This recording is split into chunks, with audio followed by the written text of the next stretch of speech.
तो स्टूडेंट्स आज बात करेंगे मॉडल पेपर 4 का सेक्शन बी। सेक्शन ए का तक मैंने करवा दिया है, अगर किसी ने नहीं देखा हो तो जाकर देख लेना, काफ़ी इंपॉर्टेंट क्वेश्चन है।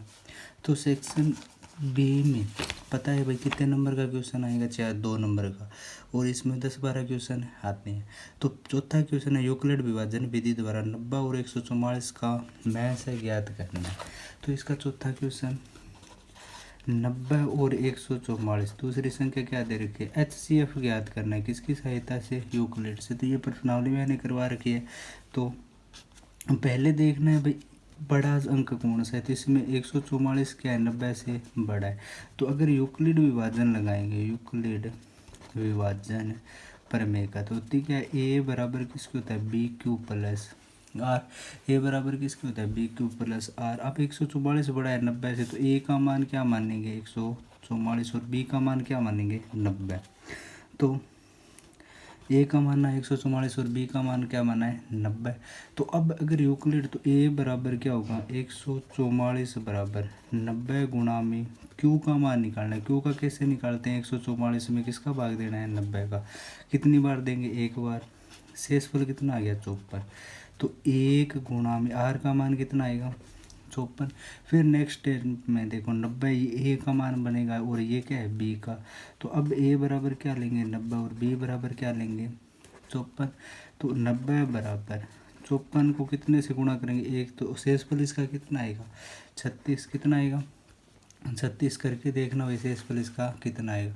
उसके बाद में फिर ए ये बन गया 54, और दूसरा बी क्या बनेगा? 36। तो 54 बराबर 36 गुणा में एक, फिर 18 तिया 54 होते हैं, तो 18 शेषफल क्या आएगा? 18।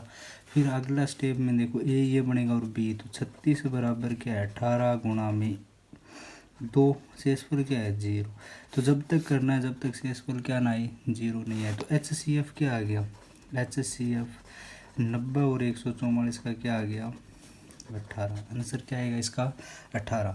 उसके बाद में इसका नेक्स्ट क्वेश्चन है 5वां, ए के किस मान के लिए बहुपद है? ये बहुपद दे रखा है, ए का मान निकालना है का x-4 में पूरा पूरा भाग जा रहा है। तो सबसे पहले 5वां क्वेश्चन लिख लेते हैं। x³ plus 2x square minus 3ax minus 8। बहुपद क्या दे रहे? x-4 का। जब भी आपको पता है पूरा पूरा भाग जा रहा है तो उसका शेषफल क्या आएगा? 0। शेषफल क्या आएगा? 0। तो ये इस बहुपद का ये एक गुणनखंड होगा, तो यहाँ से मैं इसके बराबर 0 रखूँ तो x का मान क्या आएगा? 4। ये x का मान इस बहुपद में रख दो जहाँ जहाँ क्या है? x है। तो अगर इसको आगे हल करेंगे तो अगर मान लो इसको मान लिया मैंने f(x), तो f(4) का मान निकालना है। 4 का मान देखो, 4 का क्या होगा? क्यूब प्लस 2 गुणा में 4 का क्या होगा? स्क्वायर माइनस 3a गुणा में 4 माइनस 8। यहाँ से देखो 4 का क्यूब करेंगे तो 4 का क्यूब करेंगे तो कितना आएगा? 4 चौका 16 चौकी 64, 64 प्लस 4 चौका 16 दूना 32 माइनस 4 तिया 12 ए माइनस 8 बराबर बहुपद क्या आएगा? 0। बराबर क्या आएगा? 0। तो इसके बराबर भी 0 है। तो 32 और 64 को जोड़ेंगे तो यहाँ से अगर मैं 12a को इधर लेके जाऊँ तो 12a बराबर क्या आएगा? 64 प्लस 32 माइनस 8, यानी यहाँ घटा लेते हैं 64। 32 में से 8 के कितने बचेगा? 64 प्लस 24, ये आ गया। ए का मान यहाँ क्या आएगा? 64 और 24 8 6 2 88/12। ए का मान क्या आएगा? 88/12। तो इसको काटेंगे तो देखो 2 से कटेगा 6, यहाँ 44, फिर 2 से कटेगा 3 और 22। तो ए का मान यहाँ से क्या आएगा अपने पास? 22/3। ए का मान क्या आया? 22/3। तो ये क्वेश्चन भी काफ़ी इंपॉर्टेंट है। उसके बाद में अगला क्वेश्चन है अगला क्वेश्चन इसका 6 नंबर क्वेश्चन है। एक समीकरण दी है। समीकरण क्या दी? x प्लस 1/x बराबर क्या है? 3 सही 1/3 का हल कीजिए। तो पहले तो यहाँ ये मिश्र भिन्न है, इसको हल करना पड़ेगा। तो इस मिश्र भिन्न को 3 तिया 9 और 1 है 10। तो 3 सही 1/3 की जगह क्या लिख सकते हैं? 10/3। फिर लैस है लेंगे, यहाँ इसके बटे में कुछ नहीं है तो 1 ले लिया। इधर अगर लैस है लूँगा तो क्या आएगा? x। लैस है लेंगे तो क्या आएगा? x। तो यहाँ से तो आ गया x स्क्वायर प्लस 1 बराबर क्या आ गया 10/3 बराबर। अब तिरछा गुणा कर लेंगे, तिरछा गुणा करेंगे तो 3 का तो इसके साथ होगा तो क्या आएगा, देखो 3 का गुणा होगा x² प्लस 1 बराबर क्या होगा 10x। तो यहाँ से 3x² प्लस 3 बराबर 10x। तो अगर 3x² माइनस 10x प्लस 3, इस 10 को क्या किया मैंने इधर लेके आ गया, तो ये एक बहुपद आ गया जिसका मान क्या है 3x² माइनस 10x प्लस 3। अब देखो बार वालों का गुणा करेंगे तो क्या आएगा, 3x² का गुणा अगर 3 के साथ किया तो 9x² गुणनखंड करते हैं, माइनस 10 के ऐसे 2 टुकड़े करने हैं, गुणा क्या है 9 और वो जोड़ घटाव करें तो क्या है -10। तो अपना सीधा सीधा मिल रहा है, एक -9 और एक दूसरा कौन सा है -1। तो यहाँ से 3x² minus 9x minus x plus 3 बराबर 0। इसमें से कॉमन निकालो, 3x कॉमन आएगा, x माइनस 3 अगर इसमें से निकालेंगे तो x माइनस 3 बराबर 0। इसमें से देखो -1 कॉमन निकाला तो क्या बचा x माइनस 3। फिर इन दोनों में से कॉमन देखेंगे तो क्या आएगा x माइनस 3, तो क्या आएगा 3x माइनस 1 बराबर 0। तो यहाँ से अगर x 3 माइनस 0 बराबर 0 और 3x माइनस 1 भी बराबर 0, तो x का मान एक तो 3 है, दूसरा 3x बराबर 1, तो x का मान क्या आएगा 1/3। दो मान आएंगे x के, एक तो 3 आएगा, दूसरा क्या आएगा x का 1/3। उसके बाद में ये भी क्वेश्चन ठीक है, ऐसे क्वेश्चन ही आएंगे बोर्ड एग्जाम में, तो मॉडल पेपर ध्यान से कर लेना। 7वां क्वेश्चन इसका है k का मान ज्ञात करना है, k का मान ज्ञात करना है। यदि बिंदु A दे रखा है 2,3, B दे रखा है 4, K और C कौन सा दे रखा है 6, -3 संरेखी है। क्या है संरेखी, तो संरेखी की कंडीशन बता रखी है भाई, जब भी संरेखी कब होता है, जो त्रिभुज का क्षेत्रफल क्या हो, त्रिभुज का क्षेत्रफल क्या हो 0, त्रिभुज का क्षेत्रफल क्या हो 0। यहाँ से अगर मैं त्रिभुज का मान, त्रिभुज का क्षेत्रफल का फॉर्मूला निकालूँ तो यहाँ से एक ABC त्रिभुज बनेगा, तो त्रिभुज ABC का क्षेत्रफल क्या होता है 1/2 x1 y2 minus y3 plus x2 y3 minus y1 plus x3 होता है y1 माइनस y2। अगर याद नहीं रहता तो इस फॉर्मूले को याद करने की ट्रिक देखो, यहाँ 123 आ रहा है, यहाँ 231 और 312। तो अब x1 का मान ये, y1 का ये, x2 का ये, y2 ये, x3 का ये और y3 का ये, तीनों है। शहरे की कंडीशन में इस त्रिभुज का क्षेत्रफल क्या आएगा 0 के बराबर। तो यहाँ से अगर मैं त्रिभुज का क्षेत्रफल निकालूंगा 1/2, x1 का मान देखो क्या रहा है 2, y2 माइनस y3 यानी k माइनस 3 प्लस x2 देखो, x2 का मान अपने पास क्या है 4, y3 माइनस y1, y3 क्या है -3 माइनस 3 प्लस x3 का मान कितना है 6, y1 माइनस y2 तो 3 माइनस के बराबर क्या आएगा इसका 0, बराबर क्या आएगा 0। उसके बाद में इसको आगे हल करेंगे तो यहाँ से देखो हल करते हैं इसको, तो 1/2। अब 2 के ये देखो माइनस का माइनस के साथ गुना क्या आएगा प्लस, तो k प्लस 3 प्लस 4 माइनस और माइनस जोड़ेंगे तो माइनस का 6 प्लस 6 3 माइनस के बराबर आ गया 0 के। तो यहाँ से 1/2 2 के प्लस तो अंदर गुणा करेंगे 6, फिर देखो माइनस, ये माइनस का और प्लस का 6 चौका 24 प्लस 6 तिया 18 माइनस 6 के बराबर 0। फिर आगे हल करेंगे तो इसको 2 को इधर भेज देंगे 0 हो जाएगा, के वाले जोड़ेंगे 2 के ये रहा माइनस का 6, कितना बचेगा माइनस का 4 के, माइनस वाले जोड़ दो 24 में से 18 घटे 6 बचेंगे, और यहाँ से प्लस का 6 तो प्लस का 6 और माइनस का 6 या 18 और 6 कितने हो गए 24 माइनस का और प्लस का भी 24 है, तो यहाँ बराबर 0। तो ये कटा तो -4 के बराबर क्या आ गया अपना 0। तो k का मान क्या आएगा 0, k का मान क्या आएगा 0। तो इसका हल क्या होगा अपना 0। उसके बाद में अगला क्वेश्चन,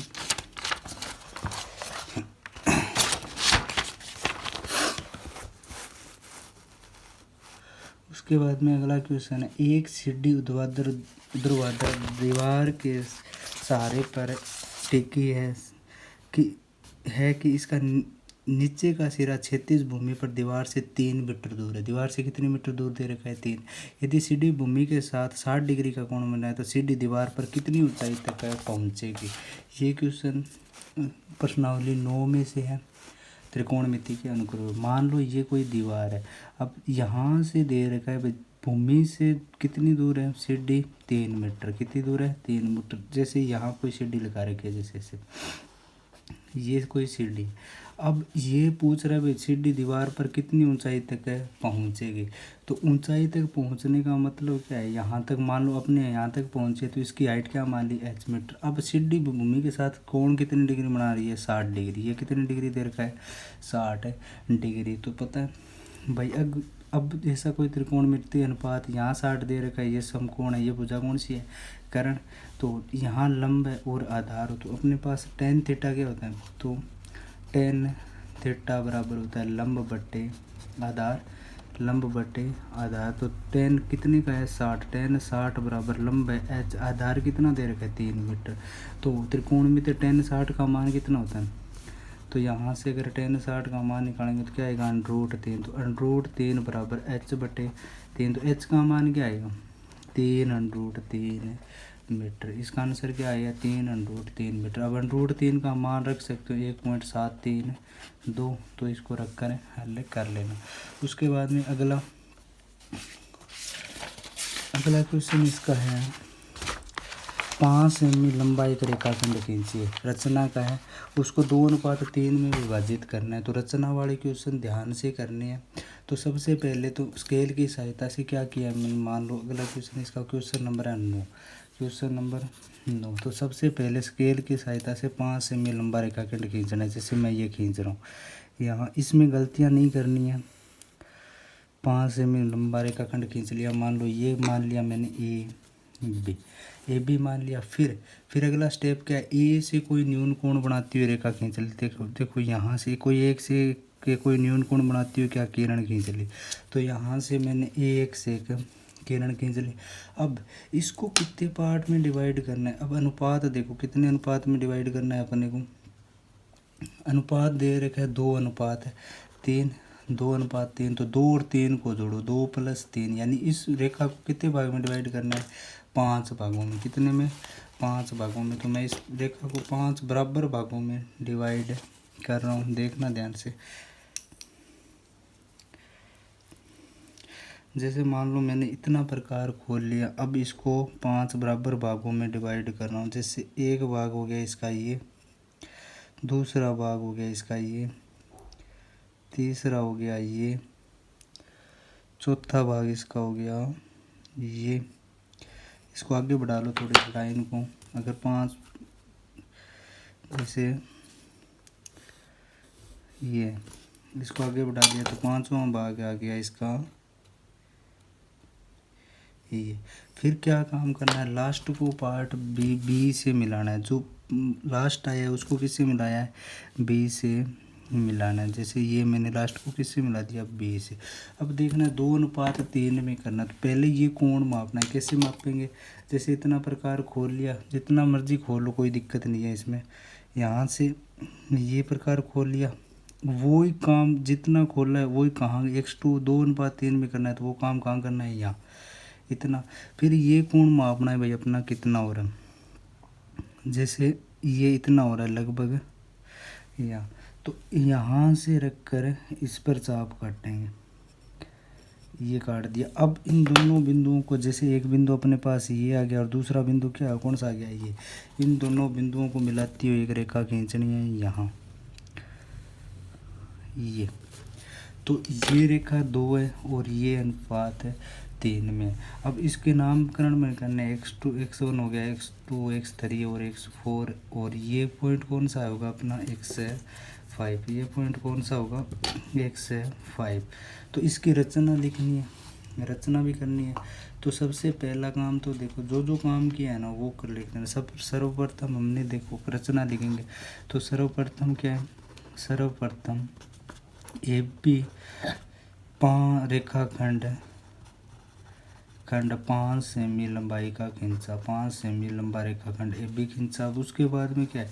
ए से एक न्यून कोण बनाती हुई रेखा खींची, ए से एक न्यून कोण बनाती हुई किरण खींची, ए एक्स जिसका नाम क्या लिखा है ए एक्स। तीसरा काम क्या किया, एक्स इसके बराबर पार्ट किए, जिसके नाम क्या है x1 x2 x3 x4 और x5। उसके बाद में चौथा स्टेप क्या किया, x5 को किससे मिलाया b से, फिर x5 b के समांतर या इसको कुछ c नाम दे सकते हैं x2 c खींची। तो ये रचना जो की है वो अपने शब्दों में लिख लेना, रचना निकालने बैठूंगा तो वो वीडियो बहुत लंबा हो जाएगा। उसके बाद में 10वां क्वेश्चन है, 10वां क्वेश्चन भी रचना है क्या। तो 10वां क्वेश्चन देखो काफ़ी इंपॉर्टेंट है, एग्जाम में आया भी है। 3 सेमी त्रिज्या का एक वृत्त खींचे, इसके किसी बढ़ाए गए व्यास पर केंद्र से 7 सेमी दूरी पर स्थित 2 बिंदु लेने P और Q। इन दोनों बिंदुओं पर वृत्त से स्पर्श रेखा खींचे। काफ़ी इंपॉर्टेंट क्वेश्चन है, कई बार एग्जाम में आया हुआ है। तो सबसे पहला काम करना है 3 सेमी लंबा रेखाखंड खींचना है। क्या करना है, 3 सेमी रेखाखंड नहीं खींचना, क्या करना है, एक 3 सेमी का एक वृत्त खींचना है। तो मैं यहाँ से प्रकार की सहायता से 3 सेमी का एक वृत्त खींच लेता हूँ। जैसे यहाँ से ये, जैसे ये 3 सेमी का एक वृत्त खींच लिया,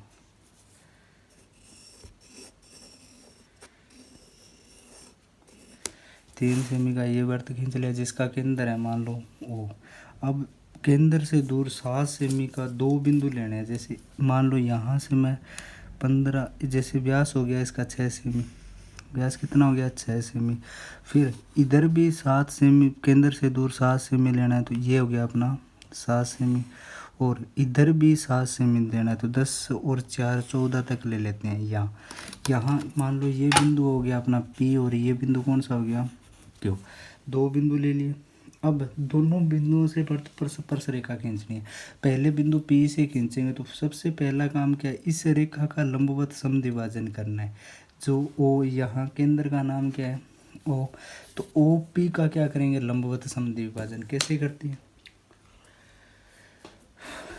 अगर OP का मैं लंबवत समद्विभाजन करूँगा तो आधे से ज़्यादा, यानी यहाँ 7 से मैं दूर पॉइंट लिया तो इसके आधे से ज़्यादा कुछ, मान लो इतना, एक चाप यहाँ काटेंगे, दूसरा चाप काटेंगे यहाँ।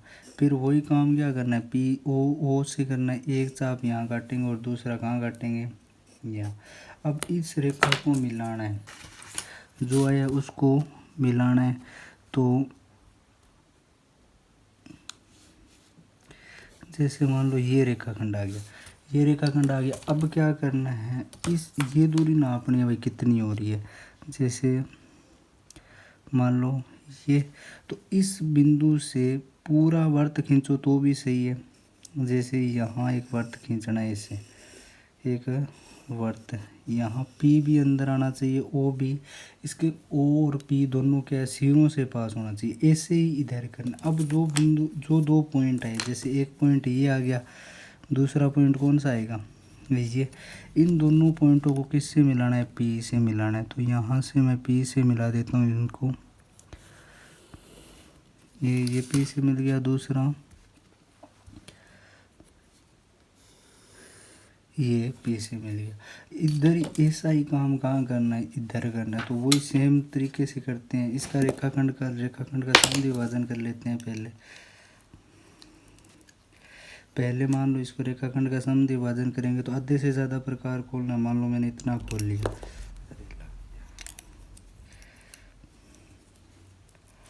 ठीक है। तो यहाँ से फिर यहाँ चाप काटेंगे, एक चाप है यहाँ काटेंगे, फिर वही काम यहाँ करना है, एक चाप यहाँ कटा और दूसरा कहाँ कटेगा यहाँ। फिर मिलाना है इन दोनों को, जैसे ये मिला दिया। फिर क्या करना है, अब इसको केंद्र मानते हुए, इसको क्या करना है, केंद्र मानते हुए एक और वृत्त खींचना है। जैसे ये दूरी नापनी है भाई, कितनी रहेगी, ये इतनी है लगभग। तो इसको केंद्र मानते हुए एक और चाप खींचना, ऐसे वृत्त खींच लेना। ये कुछ गड़बड़ हो गई। तो फिर क्या करना है, 2 बिंदु आए हैं, दोनों बिंदुओं को किससे मिलाना है, P से Q से मिला देना। जैसे ये मिला दिया, एक ये हो गया और दूसरा ये हो गया, ठीक है। तो ये अपना डायग्राम बन गया। काफ़ी इंपॉर्टेंट क्वेश्चन है, बार बार एग्जाम में आता है। रचना के चरण है, जो खुद जो किया है वो लिखे देंगे। उसके बाद में इसका अगला क्वेश्चन, उसके बाद में आकृति 11वां क्वेश्चन है छठी प्रश्नावली में। आकृति में ए बी ई सर्वांग समय किसके, ए सी डी के। तो दर्शाइए कि त्रिभुज ए डी समरूप होगा त्रिभुज ए बी सी के। तो पहले आकृति बना लेते हैं इसकी थोड़ी।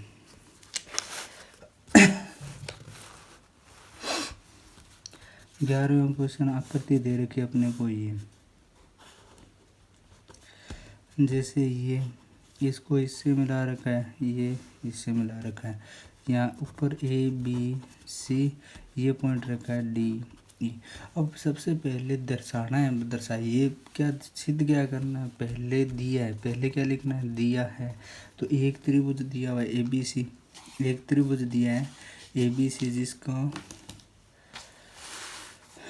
दिया क्या है, त्रिभुज ए बी सी में पहले त्रिभुज ए बी ई सर्वांग समय किसके, त्रिभुज ए सी डी के, ए सी डी के।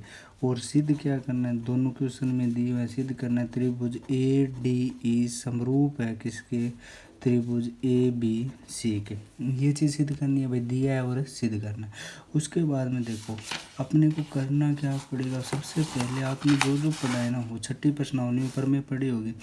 तो उसके बाद में तीसरा स्टेप होता है उत्पत्ति का, उत्पत्ति करते हैं इसकी। तो पहले अगर ये दोनों त्रिभुज सर्वांग, त्रिभुज ए बी ई देखो कहाँ बन रहा है, ए बी ई, इस त्रिभुज, ये दोनों त्रिभुज क्या है, समरूप। दूसरा त्रिभुज कौन सा दे रखा है, ए सी डी। तो ए सी डी ये दोनों त्रिभुज, एक तो दे रखा है त्रिभुज ए डी और दूसरा कौन सा दे रखा है, त्रिभुज ए सी। दोनों अगर सर्वांग समय, मान लो यहाँ मैं इनको अलग लिख देता हूँ, जैसे ए बी ई हो गया, और दूसरा त्रिभुज कौन सा, ए सी ए डी सी। जैसे ये दो त्रिभुज दे रखे हैं ए डी सी। तो अगर ये दोनों त्रिभुज समरूप सर्वांग समय, दोनों त्रिभुज क्या है, सर्वांग समय। तो सबसे पहले त्रिभुज ए बी ई किसके सर्वांग समय, त्रिभुज ए सी डी के। तो देखो ए बी किसके बराबर हो सकता है, ए सी, और ए ई किसके बराबर है, ए डी के, और डी सी किसके बराबर है, बी।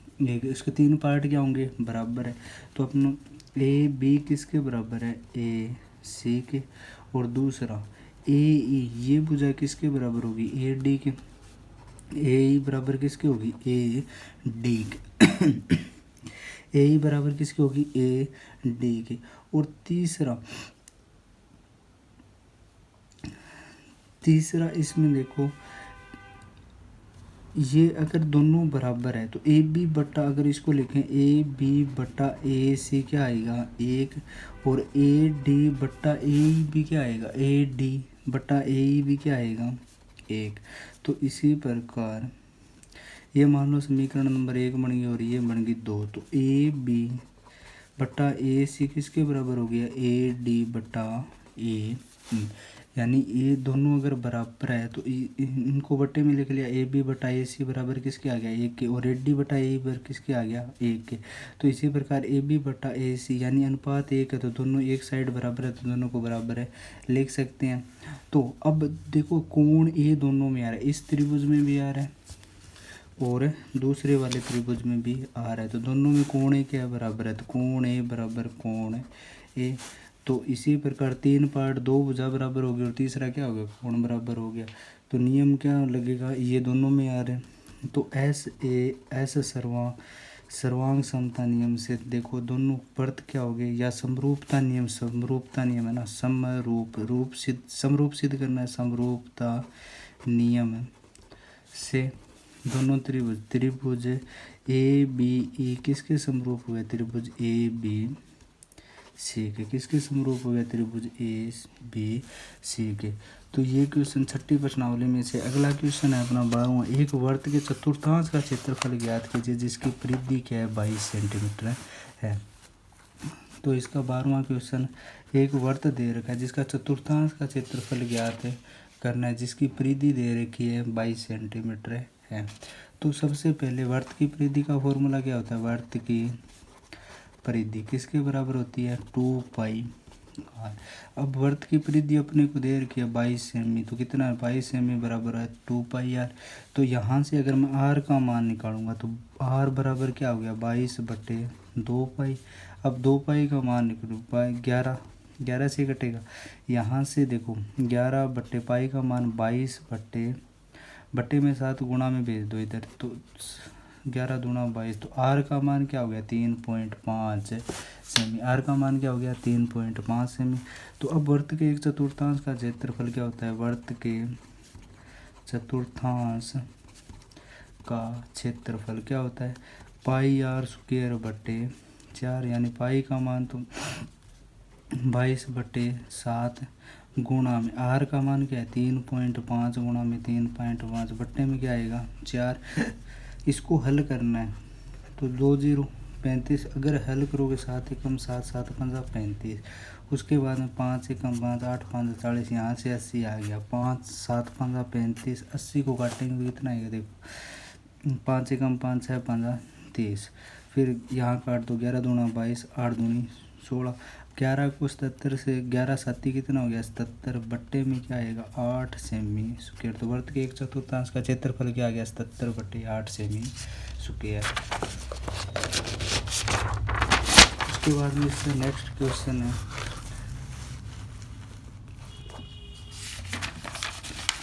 उसका नेक्स्ट क्वेश्चन है 7 सेमी व्यास वाला एक गोला पानी से आंशिक भरे एक बेलाकार बर्तन में डाला गया है। बर्तन के आधार का व्यास दे रखा 14 सेमी। यदि गोला पूर्णतः पानी में डूबा हो तो पानी कितना ऊपर उठे जाएगा? तो पानी की जो जितना पानी ऊपर उठा है वो निकालना है। तो सबसे पहले जब भी आंशिक भरे हैं तो इसका आयतन क्या होता है? समान होता है। आयतन क्या होता है? समान होता है। तो पहले गोले का व्यास दे रखा है, तो ये क्वेश्चन नंबर 13 है। तो गोले का व्यास कितना है?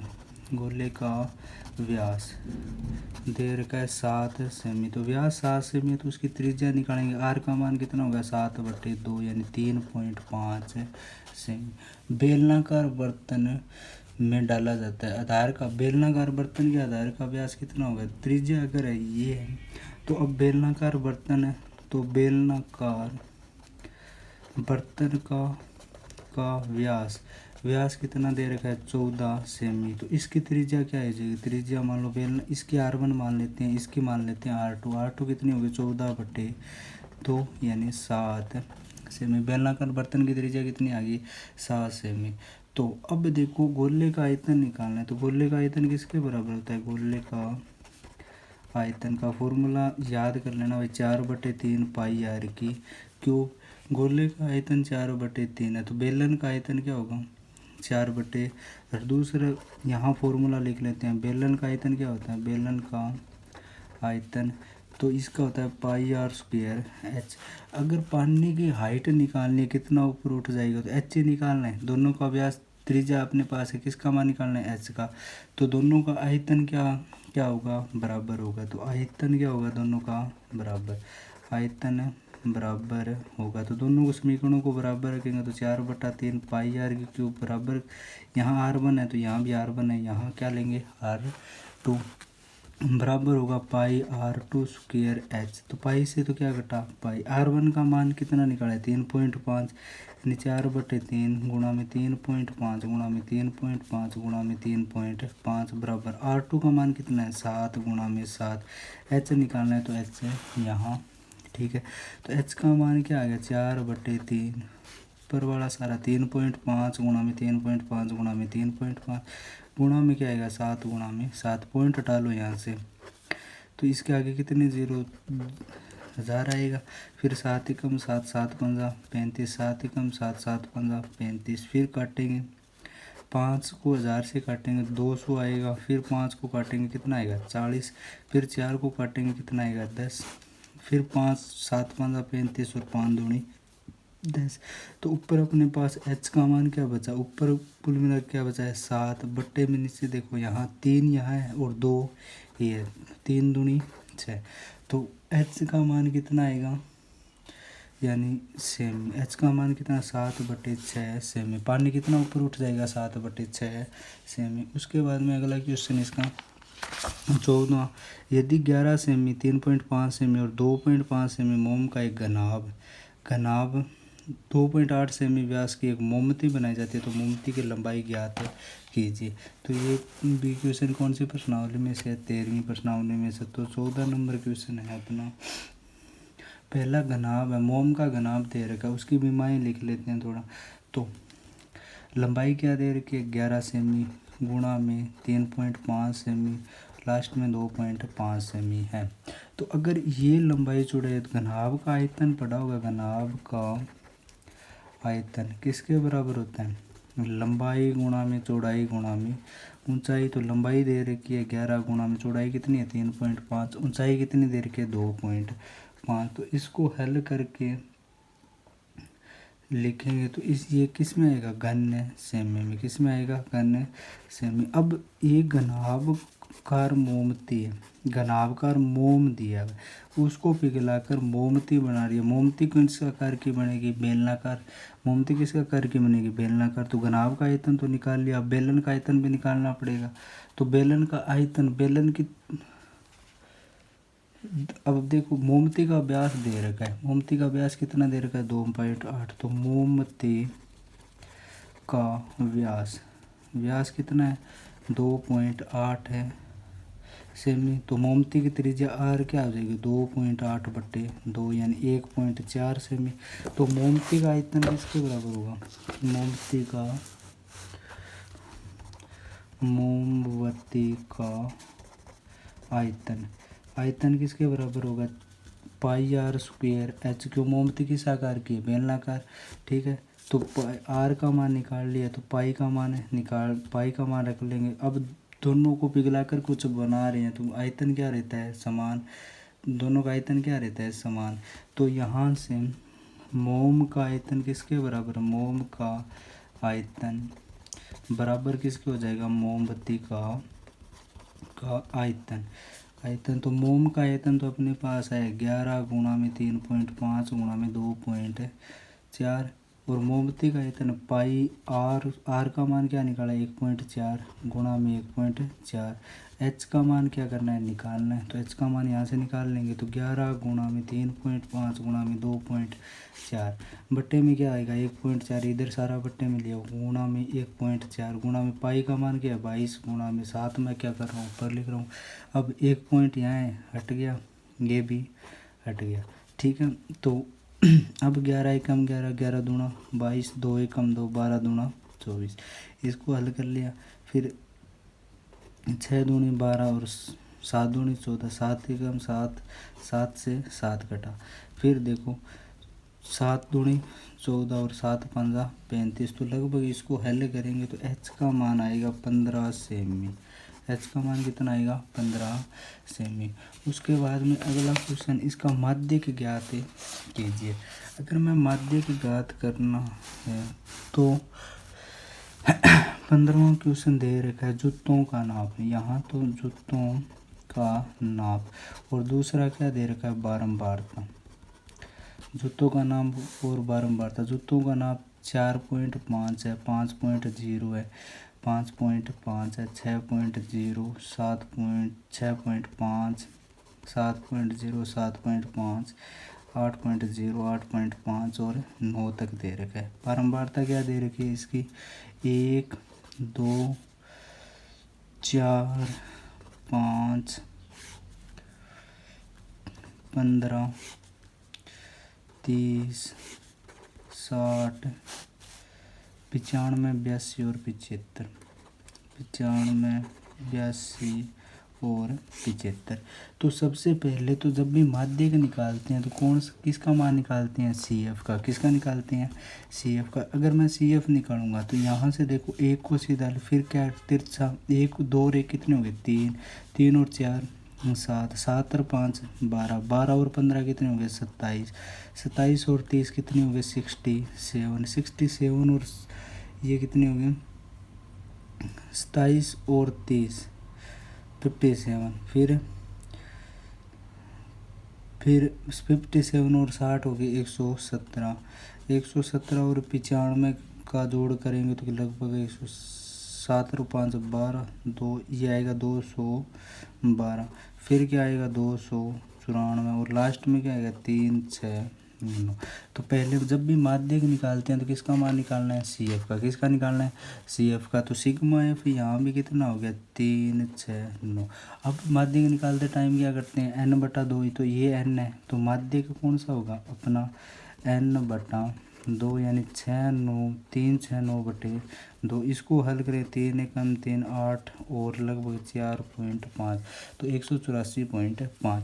अब यहाँ से देखो भाई 184.5 है अपना n बटा 2, मध्य कौन सा है 184.5। तो अब देखो 184.117 और 212 इन दोनों के बीच में क्या होगा अपना 184। तो निम्नतम मान तो देखेंगे नहीं, किसका देखना है अधिकतम, तो इसके सामने जाएंगे तो यहाँ इसका माध्य क्या आ रहा है अपना 8। ये अंक इसके कौन से में आ रहा है 8 में, तो माध्य के बराबर यहाँ से आ गया अपना 8। माध्य किसके बराबर आ गया 8 के बराबर। उसके बाद में एक लास्ट क्वेश्चन है इसका,